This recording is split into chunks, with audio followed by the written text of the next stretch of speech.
Hi there, everybody. Thank you for joining us in our open book.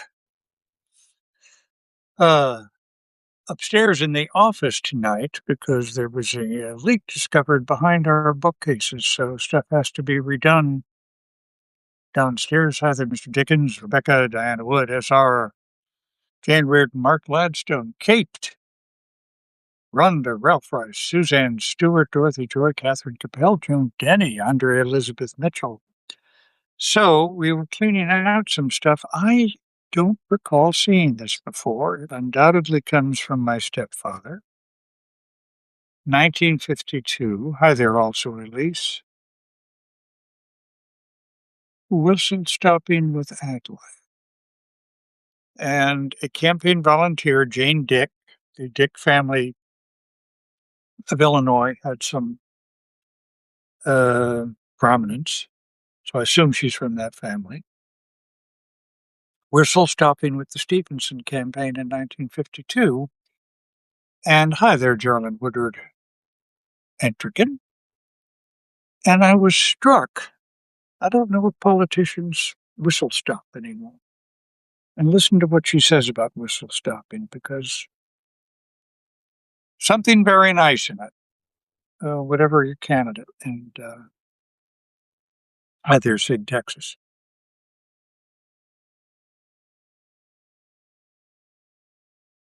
Jane Dick writes, for I was about to find out that there is something specifically American about whistle stop.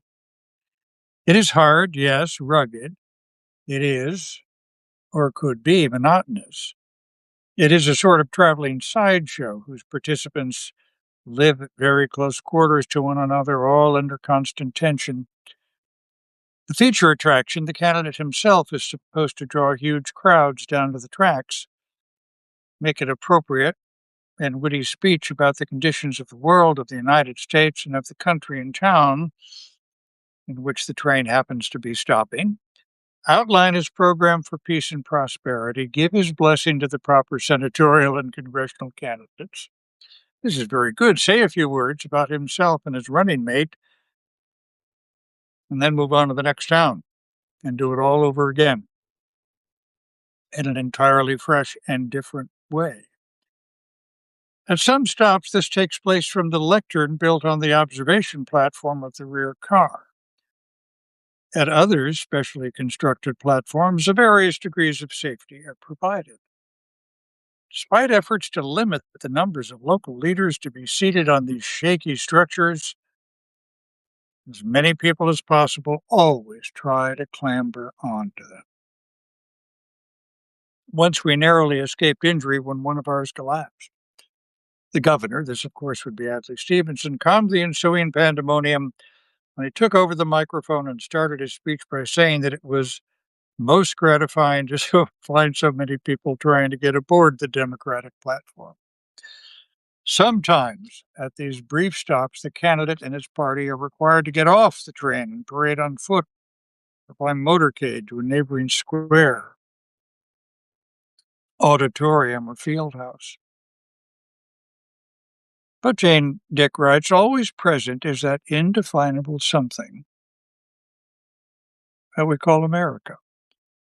Whether it is in the eager, welcoming faces of the crowds, pressing against the ropes or extending their hands through chinks in the police cordons, whether it is in the intenseness with which they listen to every word the governor is saying, whether it is in the shabby squares that border the tracks, some of the industrial towns, or in the autumn gold of sunlight and leaves that shower onto the rear platform all through the upper reaches of New York State, or whether it even manifests itself in the good-natured impudence of the "I like Ike" signs that crop up occasionally in nearly every crowd. One feels the power and majesty of a free people, watching, listening, weighing, choosing according to the dictates of their own consciences. 12 days of whistle stopping with the Democratic candidate was as rewarding and enriching an experience for which one Republican, she was a Republican, will always be grateful. All this I was to discover later. That first night was spent in reflection, anticipation, and some apprehension. I was glad when it came to an end and the train pulled out of Chicago very early in the morning. Our first stop was in South Bend, Indiana, at 8:30, where the governor was not only scheduled to talk from a special platform at the station, but was to drive out to Notre Dame University to speak at a rally. Despite my night of planning and anticipation, I gauged my time badly and arrived at the rear car just in time to disembark with the official party without any breakfast. But I soon forgot both the sleeplessness and hunger pangs and the excitement of the big crowd that drive through the early morning sunshine out to Notre Dame, my first view of its lovely campus, the thrill of the jammed auditorium, the governor's speech. Everything took a little more time than had been anticipated, and we left South Bend at about 10:15. We were 25 minutes behind our schedule. This is typical of campaigns, a pattern we managed to maintain with surprising regularity every day of the trip.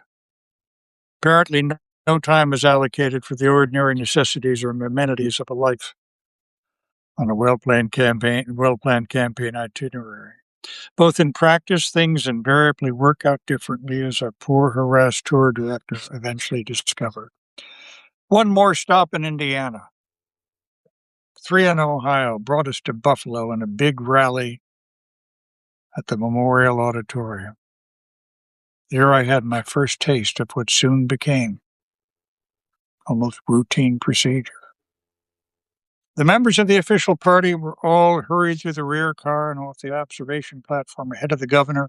He was the last to get off, escorted by local and state officials and a sizable honor guard of police. We're valiantly trying to keep clear for the governor. And we made our way through the solid barricade of news photographers that somehow or other always managed to get ahead of us and cut us off from our goal. The thundering steps of the governor's escort could be heard gathering speed behind us. Suddenly, but inevitably, came the tremendously exciting moment when people, for no apparent reason, began closing in from all sides. One wondered whether one was going to be mowed down by the crowd, the local police, or simply the oncoming momentum of the governor himself, or whether by a combination of an instinct of self-preservation and sheer luck, one might possibly be pushed into the car into which one had been assigned in the motorcade, or at least some sort of friendly vehicle. It was no doubt good for the ego of all of us and kept us in some sort of proper equilibrium. To be so regularly toppled from the dizzy heights of special and official eminence and forced to do personal and anonymous battle with unknown crowds. Hi there, Ann Wheeler. Well, we fought our way through to victory in Buffalo, and we subsequently managed to do everywhere else, I'm proud to say.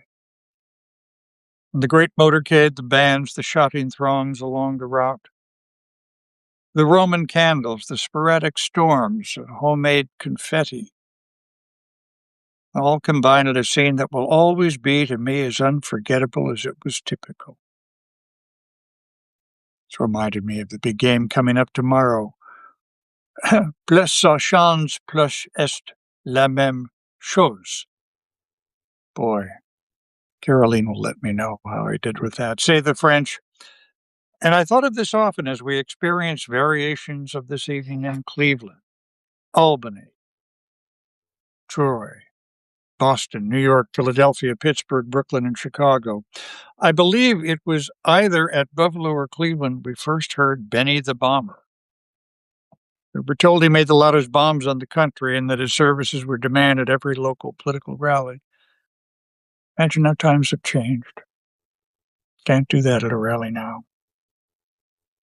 I hope a copy of his book never falls into this hands, for I regret to say Benny, too, has his counterpart never said. Following the Buffalo rally, writes Jane Dick, I was able to meet and observe some of the work of the volunteers, and I saw for the first time the remarkable achievements of these local groups, which had sprung up and developed amazing organizations in so short a time. The volunteers had a large and enthusiastic reception at the Statler Hotel, rooms adjoining the reception given to key Democratic organization and the governor. For some reason, clear only to the minds of those responsible for working out the campaign itineraries, we left New York State the next morning by way of Dunkirk, made one whistle stop in Pennsylvania at Erie, and then returned to Ohio for the remainder of the day. 5 more stops brought us to Cleveland and another torchlight parade and a major rally. And here, following the rally, Buffy Ives, the governor's sister, India Edwards, vice chairman of the Democratic National Committee, and I, a very congenial triumph that it turned out to be, went to receptions given by both the regular organization and the volunteers. I believe the governor spent a quiet evening conferring with leaders on board the train. I might report that at Cleveland I was moved into car number 2,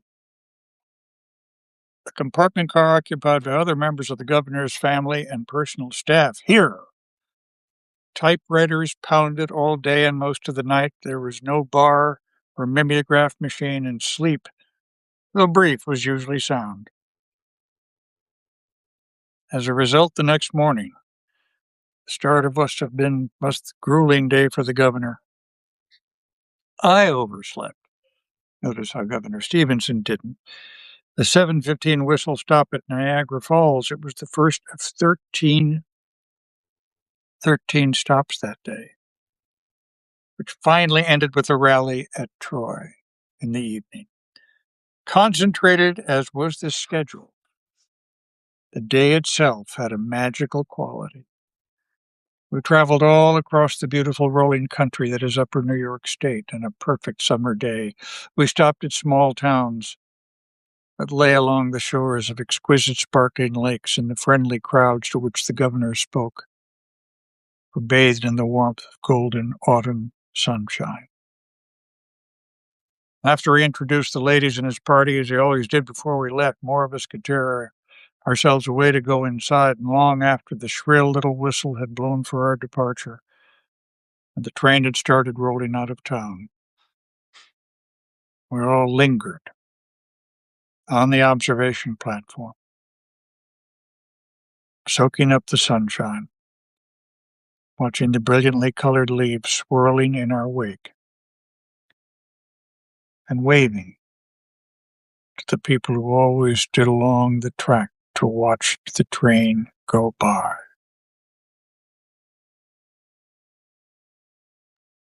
I just thought that was really nice. Going to add one more thing. Among the many modern devices we utilized, one anachronism cockily persisted.